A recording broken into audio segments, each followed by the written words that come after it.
上一次條影片咧，同大家講咗 XLOOKUP 嘅基本應用，包括咗4個屬性。第一個咧就係查看嘅數值，例如如果我哋喺呢個表格裏邊咧要揾500，咁咧我哋要查看嘅數值就係500啦。然後查看範圍就係呢一個欄位嘅範圍，然後回傳範圍就係例如小中大，咁譬如500咁回傳少啦。如果揾唔到字嘅話咧，就係第4個屬性，就係如果我哋揾唔到，例如我哋揾700揾唔到，咁就回傳可能 no 啊咁。如果有興趣咧，可以睇翻上一條講基本應用嘅片。咁呢一條咧稍稍進階一啲，就係咧講 XLOOKUP 嘅配對範圍。舉例，如果我哋想揾700喺呢個範圍裏邊揾700，咁基本上揾唔到啦，咁就回傳 NA。或者係你所講嘅揾唔到嘅字啦。咁但係當揾唔到嘅時候，我哋可唔可以揾最接近嗰個數呢？例如如果700，咁就最接近500，咁可唔可以回傳500嘅少翻嚟呢？咁呢個就牽涉到第5個屬性。咁呢條片咧會用3個例子咧，同大家示範下點用 XLOOKUP 嘅第5個屬性。如果揾唔到嗰個資料咧，就揾最接近嘅。咁事不宜遲，我哋會睇睇第一個範例。呢個範例檔案咧，大家可以喺呢一條片下邊嘅描述嗰度咧，會有一個連結。咁你都可以下載咗落嚟，然後跟住一齊做啦。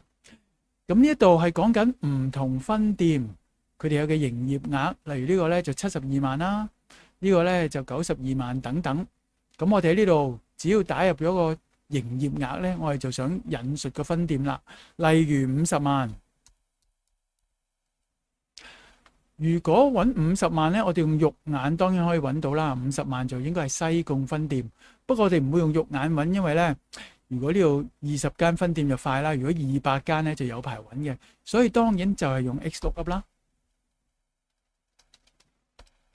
第一個就係我哋要尋找嘅數值啦，然後喺我哋另一個表格裏邊咧，要尋找嘅範圍就係呢一個範圍啦。逗號啦，跟住如果揾到呢個50萬嘅話咧，就幫我回傳翻啲乜嘢資料嗰個範圍。咁第4個屬性咧就係當揾唔到嘅時候咧，要回傳啲乜啦。咁呢個咧就我哋上一次教嘅基本應用。咁當然係查找唔到啦，因為我哋呢度5萬啫嘛，5萬咧就冇咁少嘅營業額，所以50萬加多個0，咁就揾到西貢分店啦。揾到嘅時候就係咁啫。舉例，我哋如果唔係揾50萬，例如揾55萬，咁就揾唔到啦。因為呢度營業額呢度咧，呢個範圍裏邊冇55萬。但係如果我哋想揾最接近嘅數咧，例如55萬冇，咁多少少嘅有冇啊？最接近而有多少少嘅有冇啊？咁就要設定第5個屬性啦。咁我哋就睇睇第5個屬性啦。呢度咧4個屬性，然後響我哋揾唔到回傳嗰個 no 之後，再加個逗點，咁就會見到回傳裏邊咧就有幾個第5屬性嘅選擇。第一個0就即係完全符合，即係話咧一定要揾到55萬。如果冇55萬咧，就唔好回傳翻嚟啦。咁就係用0。事實上我哋唔設定呢個第5個屬性咧，佢基本上就係等於係0，即係話要完全符合先至回傳。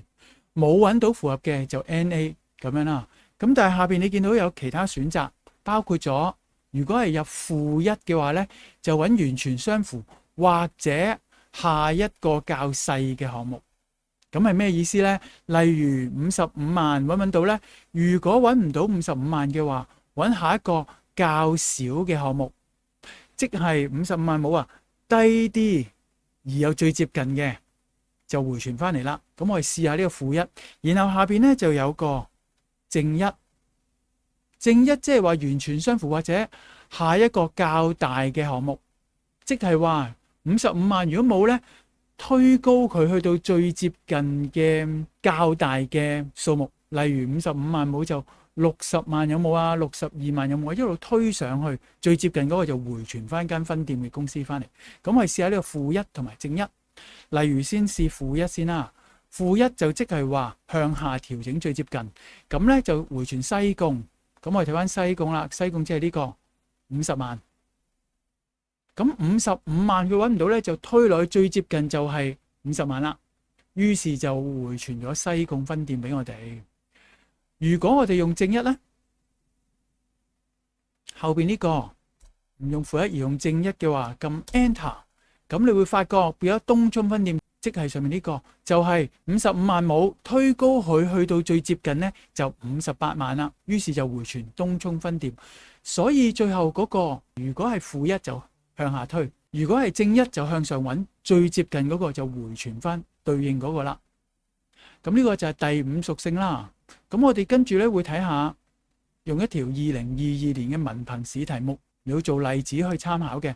咁一年嘅文憑試題目咧就係佢有唔同嘅寫別 BYRG 嘅寫別，分別代表咩寫咧？就可以喺另一張叫做 Sheet 1裏邊就有啦。例如 B 咧就係藍寫，R 就係紅寫。咁咧憑呢個揾另一個回傳，咁當然用 XLOOKUP 就最適合啦。咁我哋先處理咗呢個簡單嘅先，然後先處理第5個屬性試下佢。例如呢度 XLOOKUP啲咩咧？lookup A2呢一格就係佢本身個英文係咩啦。然後第2去邊度揾呢啲 Y 啊 R、G 啊，去邊度對應咧？就去翻 Sheet 1嘅呢一個範圍，就係我哋要揾嘅 RYBG， 就喺呢一個範圍度揾啦。由於佢係要複製落下邊用嘅，所以當然用 F4 鎖咗條公式佢啦。咁你見到變咗淺 A 淺2淺 A 淺5咁樣啦。跟住繼續逗號。第3個屬性就係回傳。如果我哋揾到 R 嘅話，就回傳呢一堆。咁所以呢一堆就係回傳嘅資料，就係第3屬性啦。咁撳 F4。逗號。第4屬性就係當揾唔到嘅時候要回傳啲乜？咁例如 no 或者無此寫，咁可以咁樣寫啦。然之後就我哋嘅第5屬性啦。不過我哋先設定咗4個屬性，然後睇下個效果先。咁呢個就係藍寫啦。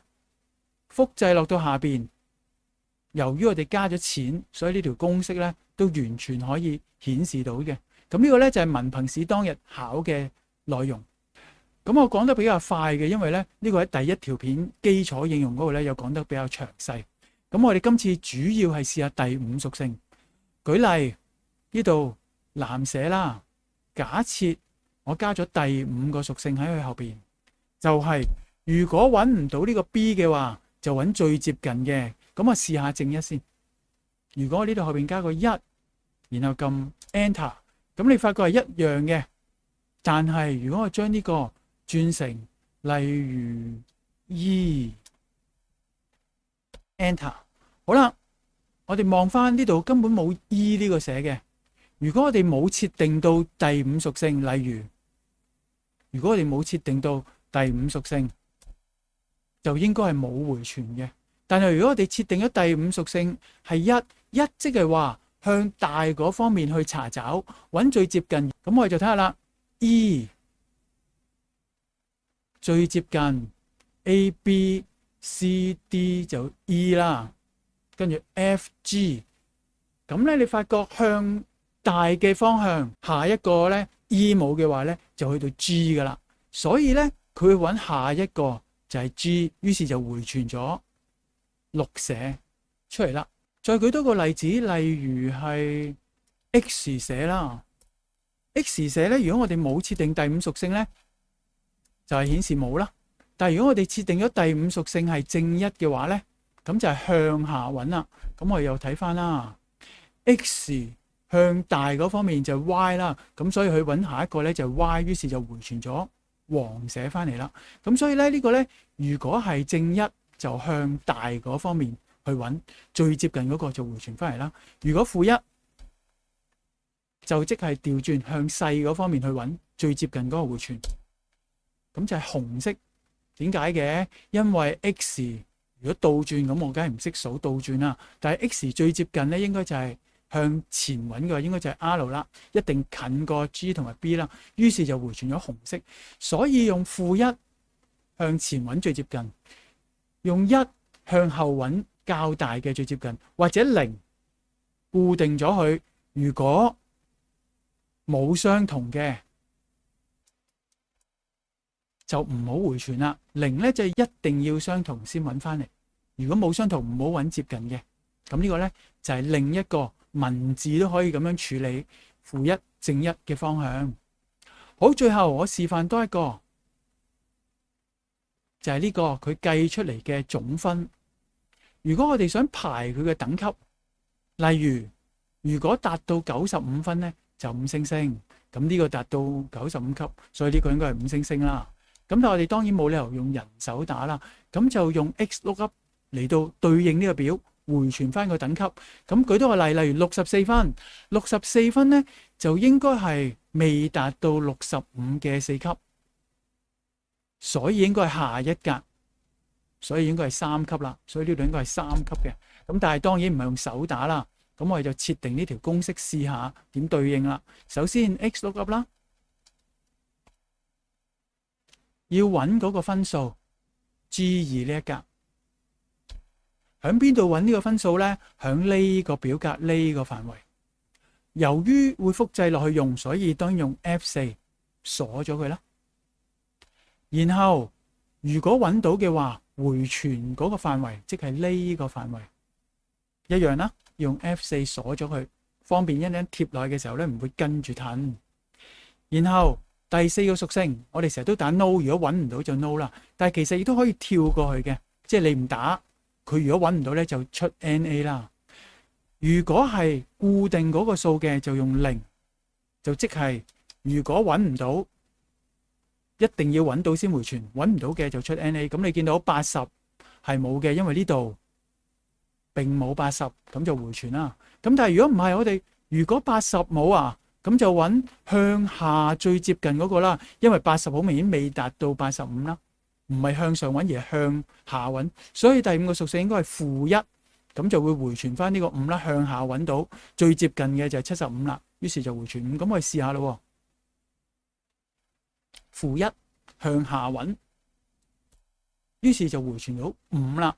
咁同樣道理，我就可以複製晒落下邊。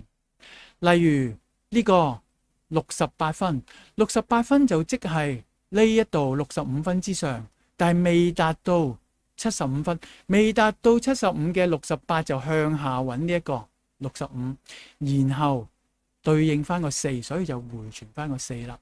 咁所以呢個呢，就係第5個屬性，就係設置呢個第5個屬性嘅-1。或者如果你向上揾就正1，咁以呢個例子啦，未達到嗰個呢就唔會派嗰個等級，於是就應該向下揾用-1就啱啦。最後要講一講呢，其實設定為0係預設㗎啦，咁事實上好重要嘅，因為有啲時候呢，我哋係要揾到嗰個實際嘅值先至回傳。例如我哋先前嗰個寫唔會無端端有 X 寫㗎嘛，一定係呢4個寫㗎嘛。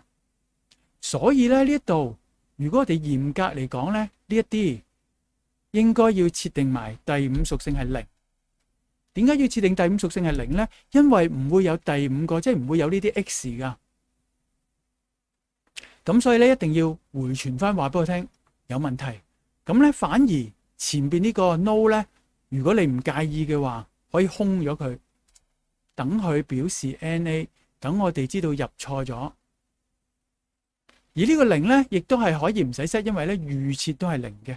咁呢個咧就還原翻我哋上一條基本片介紹嗰一條式啦，就係咁樣啦。